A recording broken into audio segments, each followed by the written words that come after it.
আচ্ছা, লেভেল 1 হওয়ার পর থেকে নতুন প্রজেক্ট এমনকি নতুন নক আসাও বন্ধ। এটা কি কোনো ইস্যু? হ্যাঁ, লেভেল 1 হলে বা লেভেল চেঞ্জ হলে অনেকদিন একটু ডিফিকাল্টিজ হয় নতুন র‍্যাংক নিয়ে। তো এইজন্য আমরা যে গাইডলাইন দিছি সেটা হলো র‍্যাংক পাওয়ার পর অনেকেই র‍্যাংক মানে লেভেল পাওয়ার পর অনেকেই র‍্যাংক হারায়। কিছুদিন লাগে স্টেবল হইতে। অ্যান্ড তাই আমরা সাজেস্ট করি যে লেভেল যখন আমি পাবো তখন কিছু অর্ডার একটু লেন্দি করতে, যেন অর্ডারটা রানিং থাকে যেই মোমেন্টে আমি লেভেলটা পাচ্ছি। যেন লেভেল পাওয়ার পর আমি ডেলিভারিগুলো করতে পারি অ্যান্ড ক্লায়েন্ট যেন আমাকে অ্যাপ্রুভ করতে পারে। এছাড়া ট্রাই করতে হবে পুরাতন ক্লায়েন্টদের থেকে কোনো একটা অর্ডার নেওয়া, মানে অর্ডার নেওয়া ছাড়া উপায় নাই।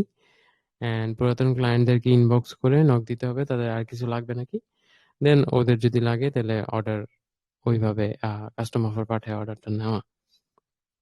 আচ্ছা, নতুন গিগ দিতে হবে। লেভেল 1 এ উঠার পর যেহেতু আরো ৩ টা গিগ দেওয়ার অপরচুনিটি আসতেছে। ৭ টা থেকে ১০ টা হইতেছে টোটাল গিগ সংখ্যা। তো ট্রাই করতে হবে যে আমি ১০ টা গিগই ইউটিলাইজ করি লো কম্পিটিশন এর। তো লেভেল আপ হওয়ার কারণে যদি আমার সবগুলার গিগ র‍্যাংক ডাউন হয়ে যায়, ইমপ্রেশন যদি 0 হয়ে যায়, তাহলে গিগগুলার দেখতে হবে, স্ট্যাটাস দেখতে হবে গিগগুলো অ্যাক্টিভ আছে নাকি। যদি অ্যাক্টিভ থাকে তাও সার্চে না দেখায় বা অনেক পিছনে দেখায় তাহলে ওই যে ভ্যাকেশন মোড অন করে অফ করে দেখতে হবে কাজ করে নাকি। এছাড়া ওই লেভেল পাওয়ার পর এটা হয় সবারই প্রায়, ফাইবারের বাগও বলা যায়, কিন্তু কিছু করার নেই। এই পদ্ধতিতে আমরা চাইলে একটু সাইড কাটায় যাইতে পারি ইস্যুটা, কিন্তু যাদের ইস্যু হয় ওদের কয়েকদিন সাস্টেইন করে ২-১ সপ্তাহ।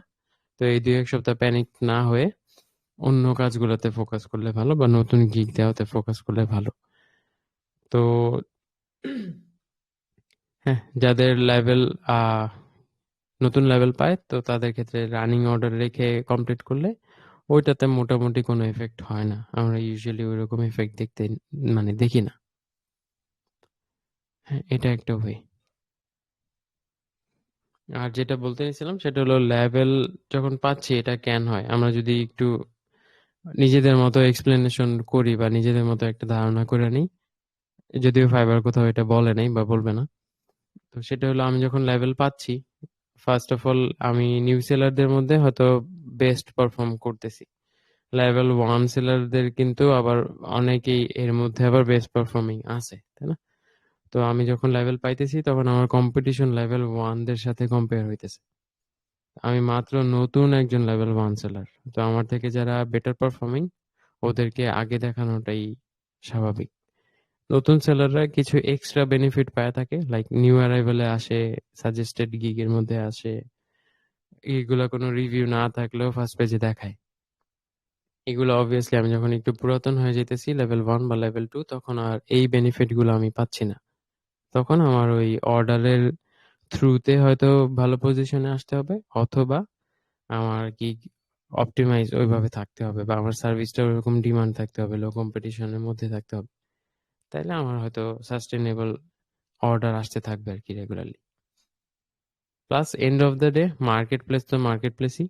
মার্কেট প্লেসে সেলার অনেক, বায়ারও অনেক। তো ওরা অলওয়েজ শাফল করতে থাকে পজিশনগুলো।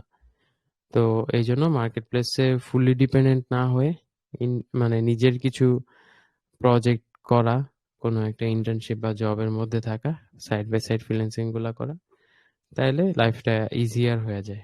এই স্ট্রাগল গুলো আর হয় না, ফ্রাস্ট্রেশন গুলো থাকে না।